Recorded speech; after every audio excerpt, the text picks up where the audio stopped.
పిల్లలు? ఏంటి పిల్లలు బాగున్నారా? ఏంటంతా 8th క్లాస్ అందరూ బాగా చదువుకుంటున్నారా? ఓకే, ఈరోజు మనందరం కూడా మీ సోషల్ సైన్స్ అంతా కూడా మీకు ఒక అవగాహన ఉంది, అవునా కాదా? మీ టీచర్ బాగా చెప్తున్నాడా? ఓకే, ఈ సంవత్సరం మీరంతా కూడా 8వ తరగతిలో సోషల్ సైన్స్ చదువుకుంటున్నారు. ఇప్పుడు మనం ఈరోజు ఒక పని చేద్దాం. సిద్ధంగా ఉన్నారా? అందరూ అటెన్షన్ లో ఉన్నారా? వేరే ఎక్కడ ఆలోచనలు ఉన్నాయా? మళ్ళా నేను చెప్పగలుగుతారా? నేను చెప్పింది యాజ్ ఇట్ ఈజ్ మీరు చెప్పాలి, సరేనా? సిద్ధమేనా?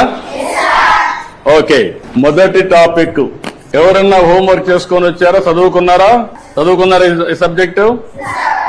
అయితే నేను బ్రీఫ్ గా చెప్తాను, చెప్పిన తర్వాత మీరు ఏదైనా అడిగితే సమాధానం కూడా చెప్పాలి. చెప్తారు కదా? ఓకే, మొదటి సబ్జెక్ట్ వచ్చి మనకు వనరుల గురించి మనకు ఒక చిన్న కథ. మోనా రాజు తమ ఇంటిని శుభ్రపరుస్తూ వాళ్ళ తల్లితో గడుపుతా ఉంటారు.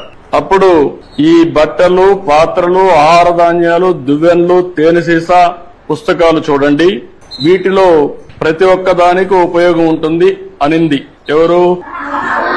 మోనా చెప్పింది. అందుకే అవి ముఖ్యమైనవి, ఇవి అన్ని కూడా వనరులు అని ఎవరు చెప్పారు? అది అయిన తర్వాత వనరులు అంటే ఏంటి అని రాజు వాళ్ళ అమ్మని అడిగాడు. అడిగినప్పుడు వాళ్ళ అమ్మ చెప్పింది ఏం చెప్పిందంటే, మన అవసరాలు సంతృప్తి పరచడానికి ఉపయోగపడేది ఏదైనా సరే అది ఏమంటారు?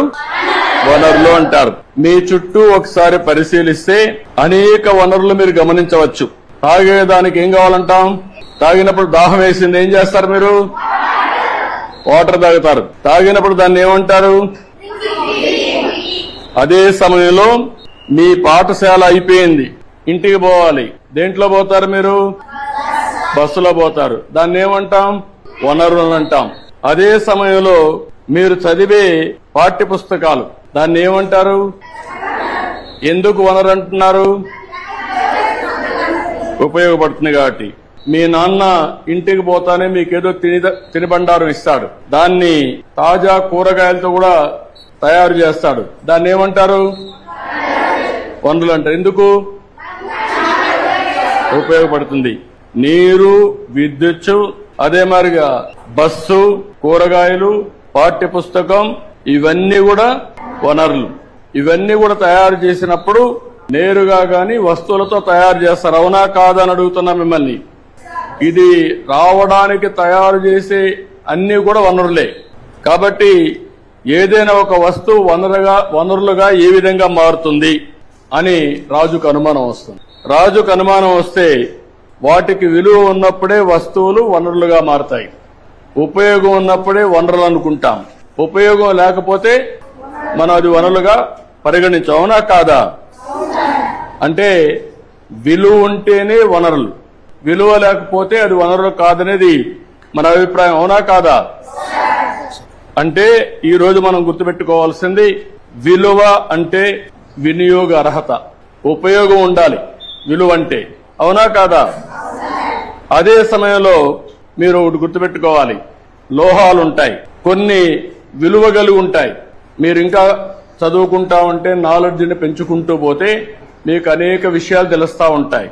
ఈ రోజు రాళ్లు, రెప్పలుంటాయి, అందంగా ఉంటాయి, దానికి విలువ ఉండకపోవచ్చు, కానీ రెండూ కూడా ముఖ్యమైనటివి. మానవ సహజ వనరుల్లో ఇంకొక విధంగా అవసరాలు తీరుస్తాయి. ఇప్పుడు రాయి ఉంది, మీకు ఉపయోగపడదు, కానీ రాయి వల్ల ఏమవుతుంది? కంకర తీస్తారు, అక్కడ కూడా ఉపయోగపడుతుంది.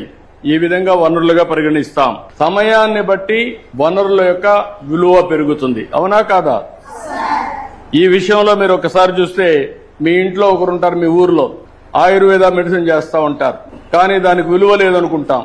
కానీ దాన్ని పేటెంట్ చేసి దాన్ని గాని మార్కెటింగ్ చేయగలిగితే ఆటోమేటిక్ వేల కోట్ల రూపాయలు వస్తాయి. దానికి కావాల్సింది తెలివి కావాలి, పేటెంట్ చేసుకోవాల్సిన అవసరం ఉంది. అంటే దీన్ని బట్టి మీరు అందరూ ఆలోచించుకోవాల్సిన పిల్లలు, సమయం, సాంకేతికత అనేటి వస్తువుల్ని వనరులుగా మార్చి రెండు ముఖ్యమైన అంశాలు రెండు.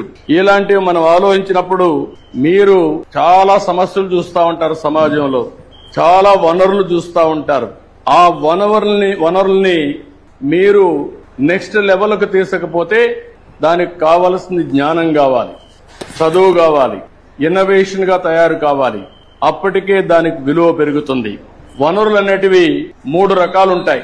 సహజ వనరులు. ఈరోజు కొండలు ఉన్నాయి, మీరు సృష్టించారా? ఎక్కడి నుంచి వచ్చాయి? నేచురల్ గా వచ్చాయి. ఈరోజు నీళ్లున్నాయి, ఎక్కడి నుంచి వస్తున్నాయి? నేచురల్ గా వస్తున్నాయి. ఇవన్నీ ఏమంటారు? సహజ వనరులు.